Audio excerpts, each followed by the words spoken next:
त सत्संगको महिमालाई सुन्नखेरि हजुरहरूलाई 4 फल प्राप्ति हुन्छ भनेर सन्तहरूले बताए। तर कतिखेर भन्दा अति भावको साथमा सुने समुझाइ जन मन मन भनेर भन्यो छ। त्यो मन चाहिँ अति भावको साथमा सत्संगमा हामी लगाउनु पर्यो, तब गएर हामीले सत्संगको महिमालाई बुझ्छौं।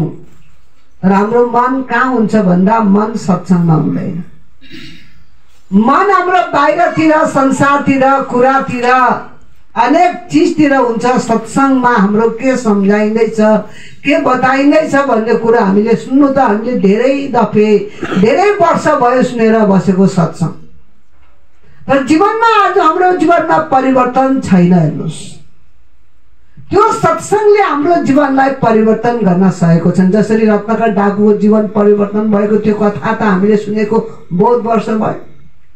हामी सबैलाई कन्ठस्थ छ रत्नाकर डाकु केले परिवर्तन भयो रे? नारदजीको सत्संगले परिवर्तन भयो। सत्संग सुनेर उनी एउटा डाकु नरहेर वाल्मीकि ऋषि बन्यो। र त्यसै गरी एउटा अंगुलीमा डाकु केले परिवर्तन भयो, उसको जीवन केले बदल्यो रे भन्दाखेरि भगवान बुद्धको सत्संगले, भगवान बुद्धको अमृत बाणीले और अंगुली मालको जीवन परिवर्तन भएर उनी एउटा बदलेर के भने भिक्षुक बने, सन्त बने भनेर हजुर हामीले यसरी कथाहरुमा सुन्दछौं, सत्संगमा सुन्छौं।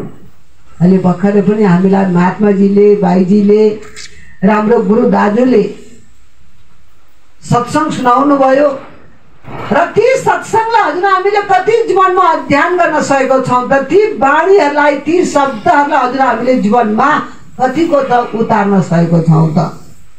काग कराउँदै गर्छ, पिना सुक्दै गर्छ, भन्नेले भन्दै गर्छ, सुनाउनेको काम सन्त महात्माको, भन्ने काम उनीहरुको हो। हाम्रो सुन्ने काम, चिन्तन गर्ने, मनन गर्ने, त्यसलाई जीवनमा उतार्ने नउतार्ने त्यसको कुनै वास्ता नभए भने फेरि हजुर हाम्रो जीवनमा त्यसलाई सुनेको नसुनेको केही पनि हुँदैन। त्यसकारण के भने सन्तले भन्दाखेरि कि हामी हजुरले जीवनमा त्यो सत्संगको बाणीलाई, सत्संगको विचारलाई एकाग्र चित्तले मन लगाएर मनलाई मन और काई दिया तन साधन के संग कोरी जाजी कैसे लागि रंग कस भनेर यसरी सन्तले बताएनुस्। र यो मनलाई कसरी रंगाउने त हामी हजुरले? केमा रंगाउने त भन्दा हाम्रो विषय वासनामागी हाम्रो गुरुदासले भन्नुहुन्थ्यो एउटा कुवामा डुबे अरे हुने। केवल सोच्दाखेरि उले सम्झिँदाखेरि बिहा के चीज हो, शादी के चीज हो, यो संसार के चीज हो, माया के चीज हो भनेर सम्झिँदाखेरि मात्र पनि उ कुवामा डुब्यो भने त संसार त कति डुबेको होला भन्ने कुरो कथाले हामीलाई सम्झाइरहेको थियो, कहानीले हामीलाई सम्झाइरहेको थियो। हेर्नुस्, र त्यस्तो कहानी कथाहरू हजुर हामीले बहुतै वर्षदेखि सुन्दै आएको छौं। धेरै कहानी कथा हामीलाई कण्ठस्थ पनि भइसकेको छ। अब बाइजीले यहाँबाट यो भन्छ यो कथा सुरु भएको छ भनेर त्यो हामीलाई थाहा पनि भइसकेको छ, हैन? र यसले गर्दाखेरि हजुर हाम्रो जीवनमा त्यो सम्पूर्ण कुरा थाहा हुँदा हुँदै पनि हामीले जीवनमा त्यसलाई चिन्तन गर्न, मनन गर्न सकेको छैनौं। जीवनमा मनलाई परिवर्तन, मनलाई रंगाउन र त्यो ज्ञानमा हामी डुब्न सकिरहेको छैनौं। हामी सबैजना पुरानो प्रेमी भक्तहरू छौं, कोही नयाँ छैनौं यहाँनिर। र हामीले धेरै धेरै सन्त महात्माहरूको, साधु महात्माहरूको संगतलाई पनि हामीले प्राप्ति गरिसकेको छौं। अगाडि हाम्रो महात्माजीले सुनाउनु हुँदै थियो, मानन महात्माजीको कहानी पनि सुनाउनु हुँदै थियो।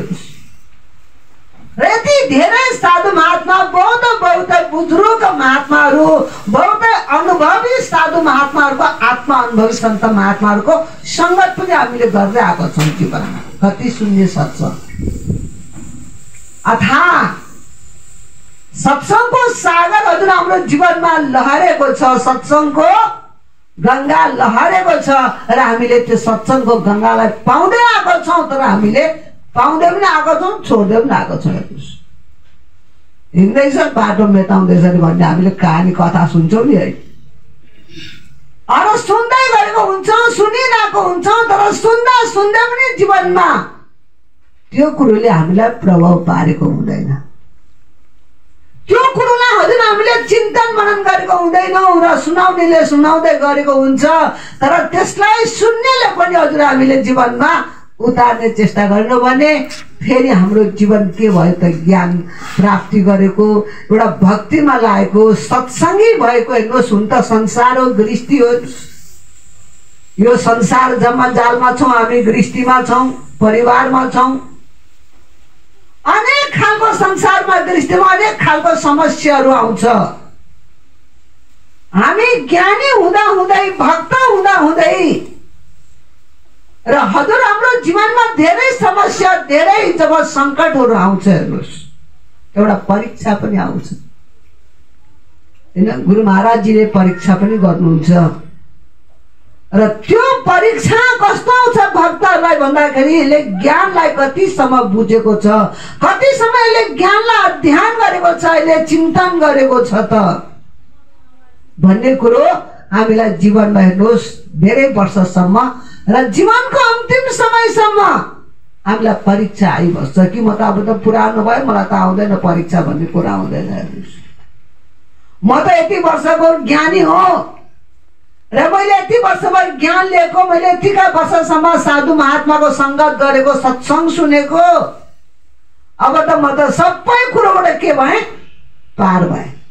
तर हजुर हाम्रो जीवन जबसम्म संसारमा रहन्छ, दुनियाँमा रहन्छ, यो संसारमा गृहस्थीमा रहन्छौँ, परिवारमा रहन्छौँ, यो संसारमा शरीर रहन्छ, तबसम्म हजुर हाम्रो जीवनमा अनेक परीक्षा, अनेक जब के आउँछ समस्याहरू आउँछ। जीवनको अन्तिम क्षणसम्म हामीलाई त्यो स्थिति आउन सक्छ। त्यसकारण हामी हरदम हर बखत के हुनु पर्यो? भक्तहरूको जीवनमा हामी एउटा होसियारी हुनु पर्यो। भन्छन् दुश्मन आई ललाई फकाई बिगार्नेलाई ध्यान। यति कुरा सम्झिराखौँ हामी सबैजना।